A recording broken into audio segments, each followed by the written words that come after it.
Salut toi! Donc on se retrouve normalement à la suite de la précédente vidéo pour venir un petit peu plus en détail sur les quatrièmes de couverture des livres dont j'ai parlé dans l'édition 1 de 2024 d'Imagicarium, qui est donc un défi proposé par la chaîne YouTube de la bibliothèque d'Emilia. Toujours pareil, le lien de sa chaîne est en description, allez y faire un tour. On commence donc cette vidéo avec le Sorcier de Terre-Mère, qui est le premier tome d'une énorme saga de Ursula Le Guin, qui a un univers extrêmement riche avec plusieurs arcs. Le Sorcier de Terre-Mère, c'est quoi? Si vous voulez plus d'informations, patientez un petit peu, j'ai un retour de lecture sur le livre qui va sortir, et là je rentre bien plus dans les détails sur la création du livre, l'univers, l'autrice aussi, les avis en général des gens, positifs et négatifs, puis mon avis à moi, mon retour personnel de lecture. Si ça vous titille, si ça vous intéresse, n'hésitez pas à aller y faire un tour. Quand ça sortira, ça devrait sortir pendant l'été.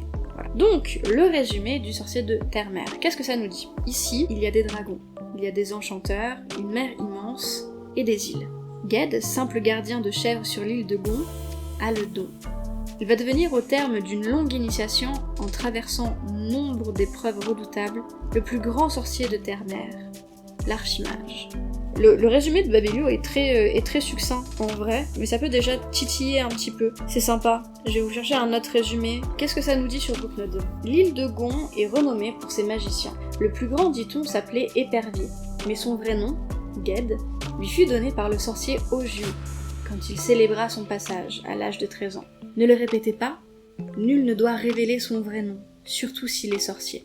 Si vos ennemis viennent à l'apprendre, ils peuvent le prononcer, vous obliger à leur apparaître et vous plier à leur volonté. Épervier fut un intrépide voyageur qui sillonna les flots et les îles de Terre-Mère, cherchant toujours à en savoir davantage. Sans doute fut-il téméraire, les mages savent bien que la nature est en équilibre et qu'il ne faut pas trop y toucher. Dans son enfance, une petite fille lui a dit en souriant qu'il était un peu jeune. Cette banale provocation suffit. Il ouvrit un livre et lut une formule. L'ombre apparut.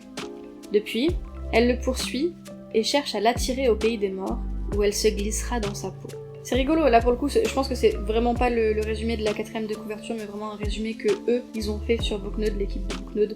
C'est pas si mal que ça, en vrai. Ça on dit pas trop, y a pas vraiment de spoil non plus. C'est pas une si mauvaise introduction, en vrai. Ceci étant fait, on peut passer au prochain livre, donc du thé pour les fantômes. Avec marque-pages que je fais moi-même, pareil, si vous aimez bien les marque-pages, cette idée comme ça d'avoir un marque-page décoratif monté sur chaîne.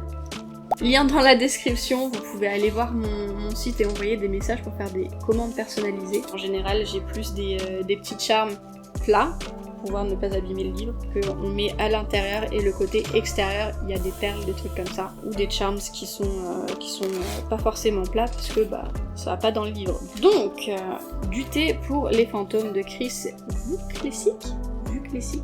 Désolée, je défonce le nom, très certainement. Pour ce qui est de la quatrième de couverture. Quand on est vivant, on occupe les places que les morts ont laissées.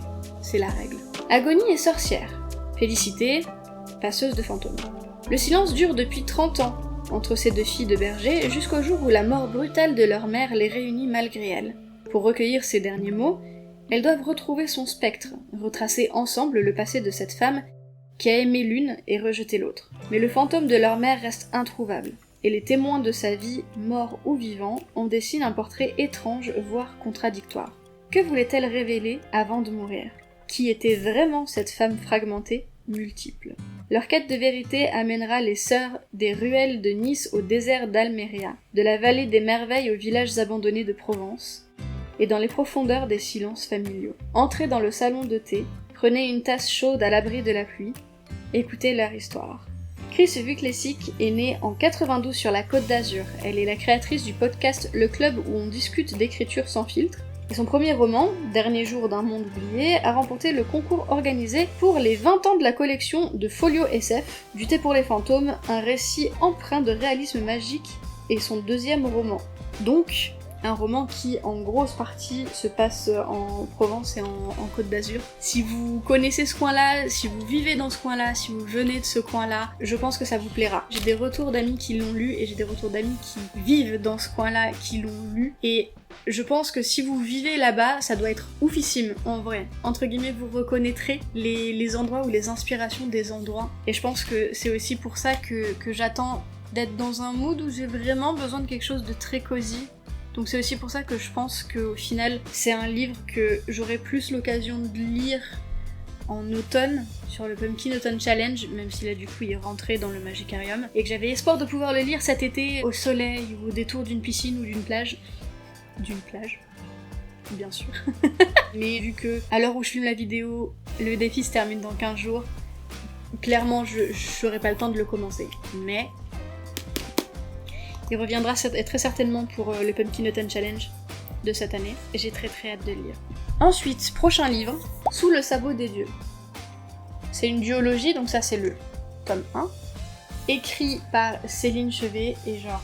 Je pense que ça touche un public très précis, parce que ça parle de Corée, ça parle d'intrigue, ça parle de mysticisme, c'est aussi ancré dans l'histoire avec un grand H, et dans la culture de Corée. En apprenant l'existence de ces livres, c'était une obligation pour moi en fait, et c'était logique, c'était une évidence qui ferait partie de ma bibliothèque, parce que j'ai fait des études de langue et de civilisation étrangère, spécialité coréen pendant 5 ans. Je suis partie en échange universitaire à la fin de ma 3e année de licence, donc pendant 6 mois en Corée du Sud. Et pareil, mon master, pareil, c'était sur langue et civilisation d'Asie, spécialité coréen. Donc c'était logique, je suis le public visé. Et comme du coup, j'ai eu la chance de tomber dessus et de découvrir ça aux Imaginales, j'ai pu parler avec l'autrice, échanger un petit peu, et c'était tellement intéressant d'un point de vue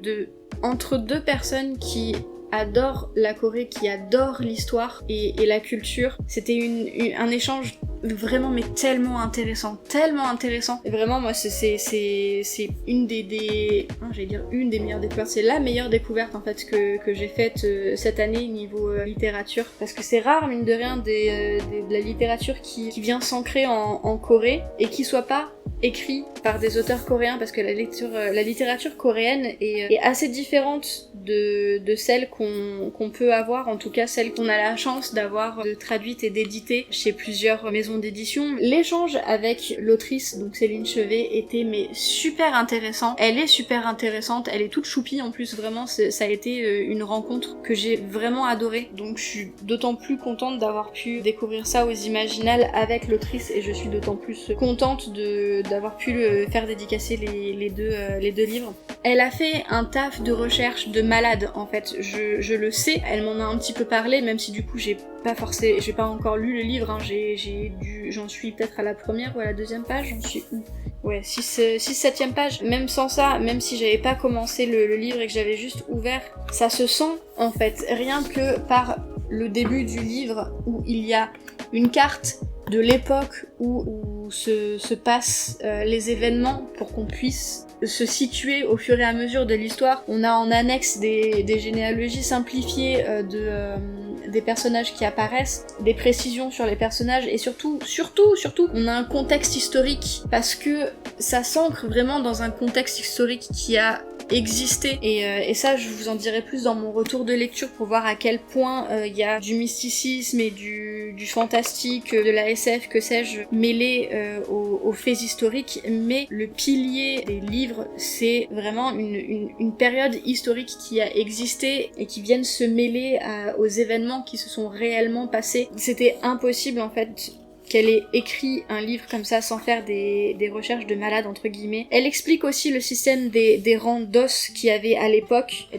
beaucoup, moi ça je l'ai étudié à l'université. C'est un petit encadré, vraiment c'est un tout petit encadré, histoire que vous soyez pas perdu et que vous compreniez la logique. Et en fait ce petit encadré de ce système assez, pas méga compliqué, mais assez compliqué quand même au final, en quelques lignes, elle vous le résume très très bien, donc elle maîtrise le contexte historique, social, et moi je trouve ça ouf en fait, parce que je pars du principe que c'est très très compliqué à faire pour que ça tienne la route, niveau historique et niveau histoire. Donc je pense qu'elle a réalisé un truc de malade en faisant ça. J'ai très hâte de le lire là depuis les Imaginales, il me fait de l'œil en fait. Vraiment il me fait de l'œil. J'ai vraiment dû faire preuve de patience et me faire violence pour ne pas le commencer avant d'avoir au moins terminé Le Sorcier de Terre-Mère. C'est une découverte coup de cœur de cette année et je pense que j'aurai pas d'autres découvertes coup de cœur à ce niveau-là. J'ai très hâte de le lire, j'ai très hâte de faire un retour de lecture dessus aussi parce que comme c'est un contexte historique qui me plaît et sur lequel j'ai reçu une certaine éducation dessus, même si c'est global.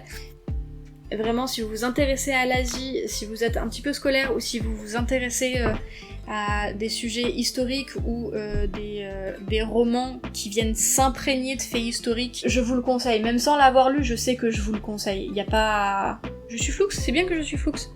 Voilà, on va faire ça. Vraiment, je vous le conseille. À ce niveau-là, mais les yeux fermés.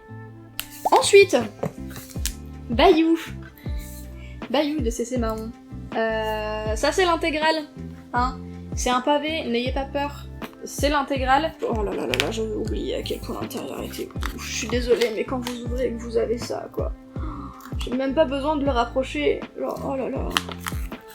Je suis désolée, c'est une dinguerie. Hein. L'esthétique, ça marche aussi beaucoup hein, sur moi. Mais genre, en tant qu'objet de collection, les intégrales de C.C. Mahon, c'est une dinguerie. Hein. Et puis le toucher est dingue aussi. Que du coup, pour le Magicarium, je voulais lire le premier tome. Premier tome sur cette pavasse qui correspond à peu près ça, du livre. Donc, ça va. Maintenant, du coup, comme c'est une intégrale, ça va être un résumé de la saga en entier.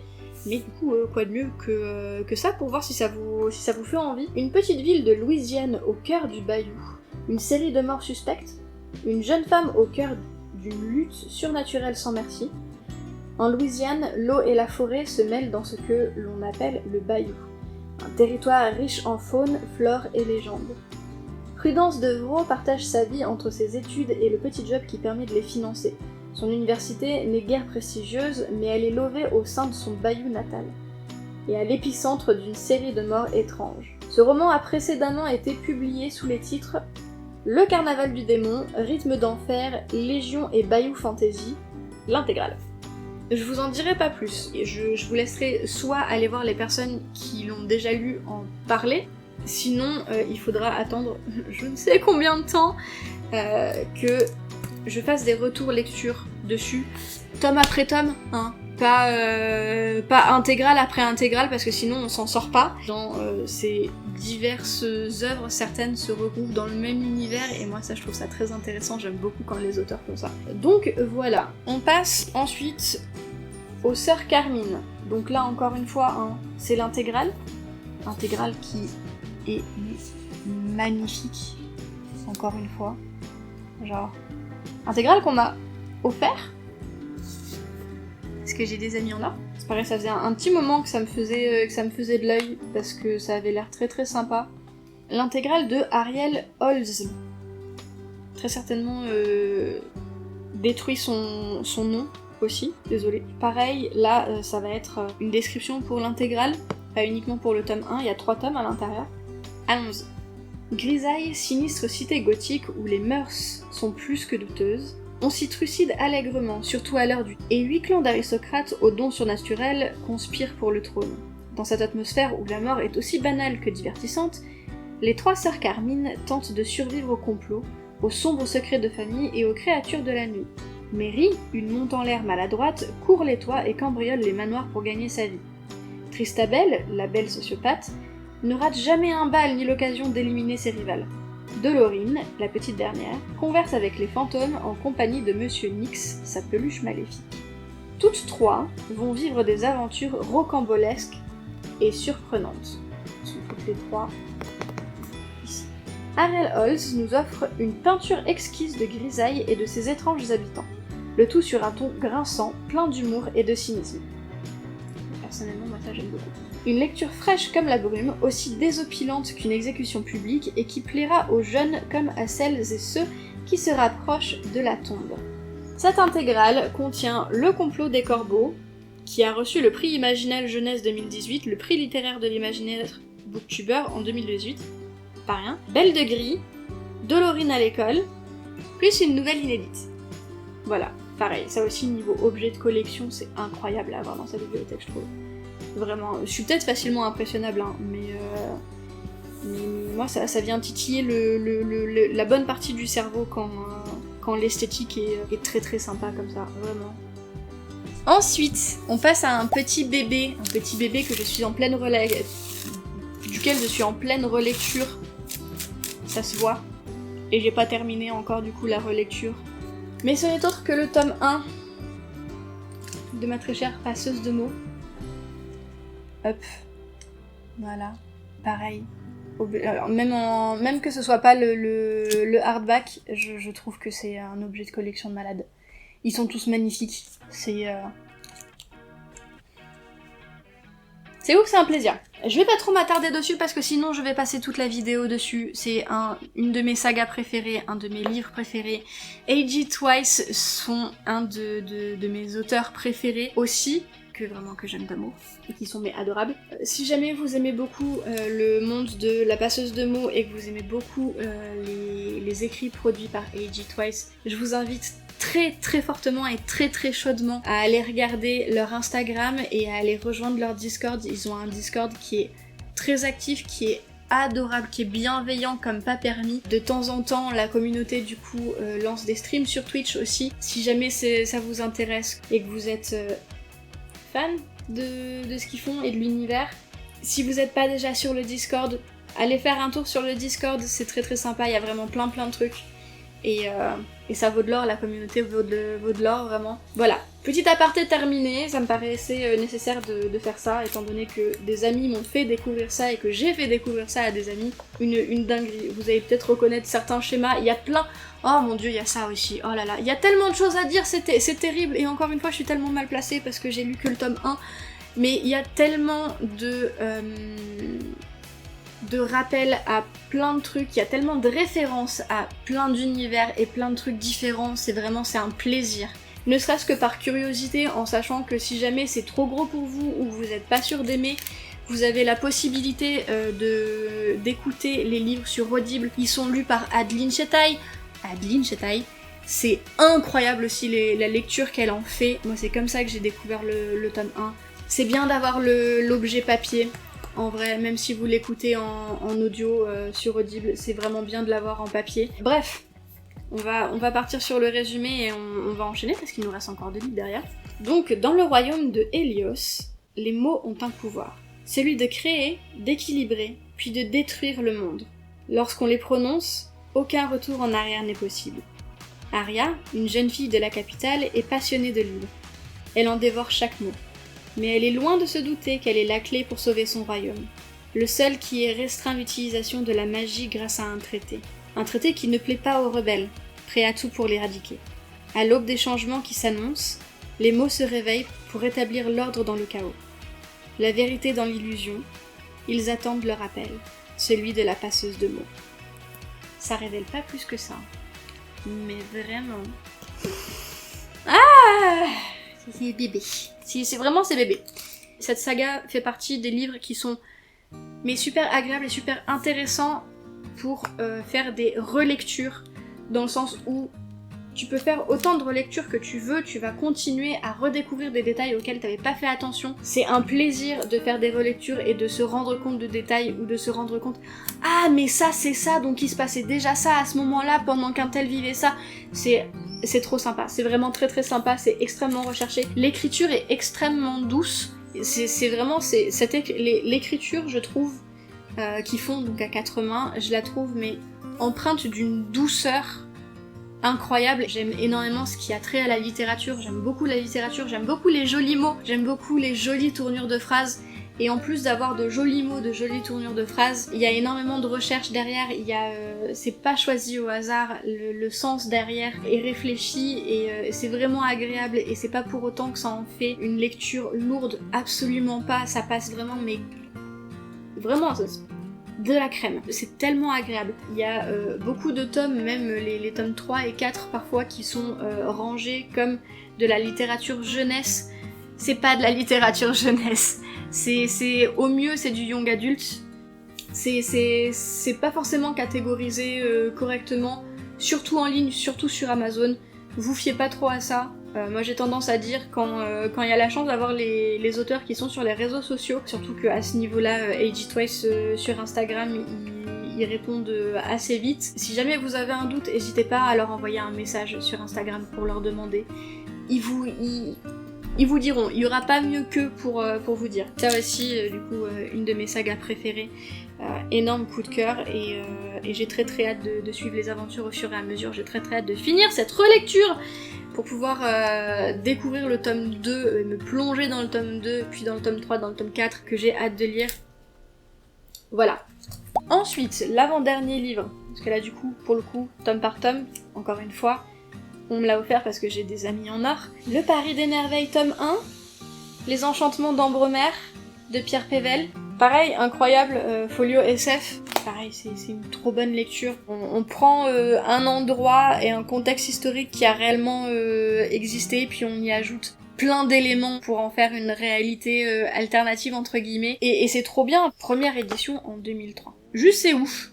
Moi je trouve ça ouf. Parce que c'est du fantastique de la SF, du fantasy, mais il y a aussi énormément d'action, mais c'est pas trop non plus. C'est vraiment bien sous-pesé. Non, c'est tout petit. C'est aussi disponible en lecture audio, audible, si vraiment la lecture c'est pas votre truc ou que vous avez peur de pas avoir le temps de le lire. Vous avez pas d'excuses. Si vous devez avoir une liste d'ouvrages littéraires sur lesquels que vous voulez et que vous devez découvrir, clairement le Paris des Merveilles ça en fait partie. Ça m'impressionne toujours autant de voir que avant l'année dernière j'en avais jamais entendu parler du Paris des Merveilles parce que je pense, alors à voir, hein, j'en parlerai plus sur mes retours de lecture quand je l'aurai terminé, ce tome 1, mais je pense que ça fait partie des classiques SF fantasy fantastique français que tout le monde devrait avoir. Et vraiment, ça fait partie des livres. Il faut que vous le lisiez, ne serait-ce que pour que ça fasse partie de vos classiques et de la littérature que vous avez pu découvrir, parce que c'est important de la connaître, cette littérature-là. Puis c'est de la littérature française, quoi, genre.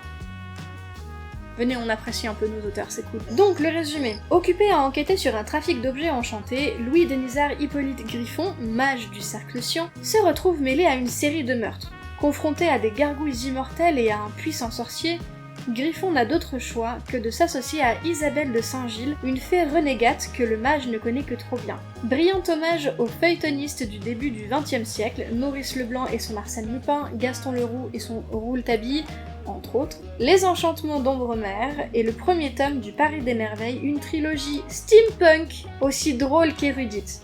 Voilà, moi tu mets steampunk, drôle, érudit, c'est bon. Ça titille mon intérêt sur plein de facettes différentes. Donc né en 68, Pierre Pével débute l'écriture dans les années 90. Il a depuis publié une quinzaine de romans, dont la trilogie de Willstadt, je sais pas, et aux éditions Bragelonne, Les Lames du Cardinal et sa nouvelle série Au Royaume. Voilà. Peut-être que Les Lames du Cardinal, ça vous dira quelque chose aussi.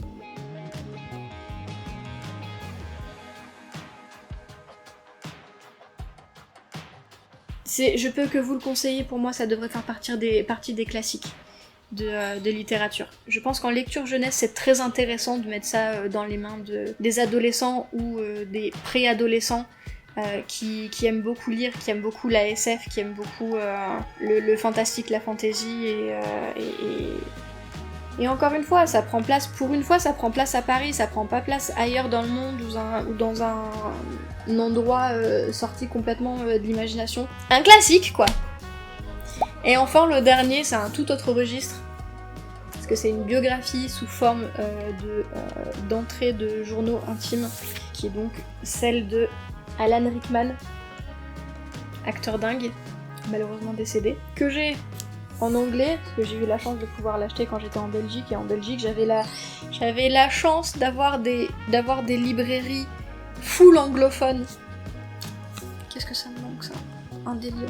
Moi je dis on devrait avoir au moins une librairie anglophone par grande ville ou par ville moyenne. au moins.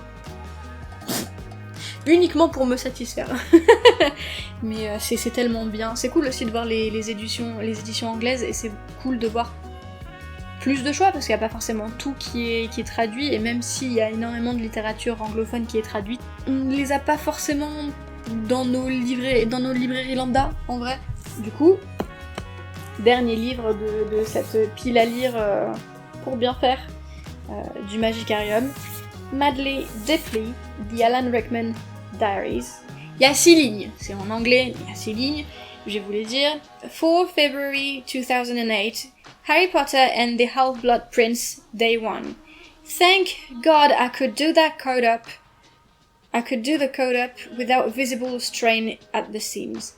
En gros, ça c'est un exemple des entrées qu'il y a, en vrai, c'est pour ça que je vous le traduis pas plus que ça.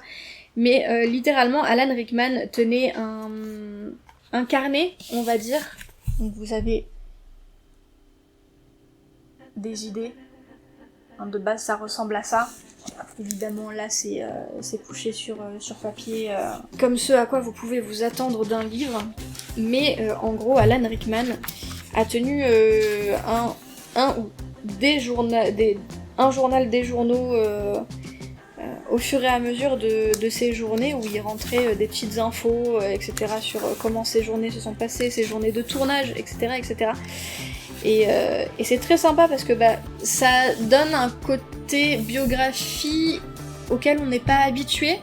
Puis moi, quand c'est épistolaire, j'aime beaucoup trop ça, parce que c'est une des meilleures façons en fait de comprendre la personne et de se projeter. Et c'est des entrées faites par ordre chronologique, donc ça commence en 1993, et c'est très très sympa de comprendre en fait comment il a vécu les choses directement, comme si on était un peu... on n'aura pas la prétention de dire comme si on était dans sa tête, mais c'est très très intéressant. Et puis c'est cool du coup ça donne une idée de l'humour qu'il avait, des traits de personnalité qu'il avait. Ouais, c'était ouf ce qu'il faisait en vrai en plus, hein. Il s'amusait vraiment à le décorer et tout, pas forcément sur toutes les pages, mais il le faisait sur pas mal de pages, et moi je trouve ça ouf, genre c'est pas juste un journal intime, c'est vraiment... Il y a un côté artistique derrière, c'est cool qu'ils aient rajouté des exemples de pages comme ça, parce qu'on s'en rend pas compte sinon sur juste une version imprimée. Mais c'est vraiment vraiment ouf, c'est très très cool. Et c'est le genre de livre que j'aime bien prendre, lire un petit peu, fermer, reposer, et puis reprendre à un autre moment, et puis continuer, etc. Parce que c'est des tranches de vie en fait, et j'aime beaucoup ça. C'est un autre type de livre que moi j'aime beaucoup. Voilà, pour les 4e de couverture et un peu plus d'explications sur les livres qui font partie de ma pile à lire. C'est toujours intéressant d'avoir un peu plus d'infos, d'avoir les 4e de couverture. Donc j'espère que ça aura été intéressant, que ça vous aura donné envie de lire certains trucs ou de découvrir certains auteurs, certaines autrices. Ça fait du beau monde. On retrouvera très certainement une partie de ce beau monde dans le Pumpkin Autumn Challenge dans 3-4 mois de cette année, je pense. Mais c'est déjà un bon début. Voilà. Sur ce, cette fois, normalement, on se retrouve pour le retour de lecture du Sorcier de Terre-Mère, que pour le coup, j'ai terminé. Et puis voilà, si jamais vous avez des idées ou d'autres trucs qui vous intéresseraient, n'hésitez pas à m'en parler. Bonne lecture! Profitez bien de l'été, prenez soin de vous, hydratez-vous, protégez-vous du soleil aussi. Puis voilà, on se retrouve je sais pas quand, la prochaine fois. Prenez soin de vous, des bisous. Il faut que je m'en détache. Où est-ce que je les pose quand j'ai fini d'en parler? Mais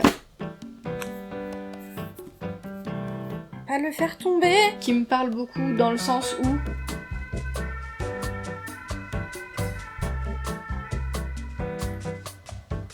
C'est bon? Ou encore un petit coup? C'est bon.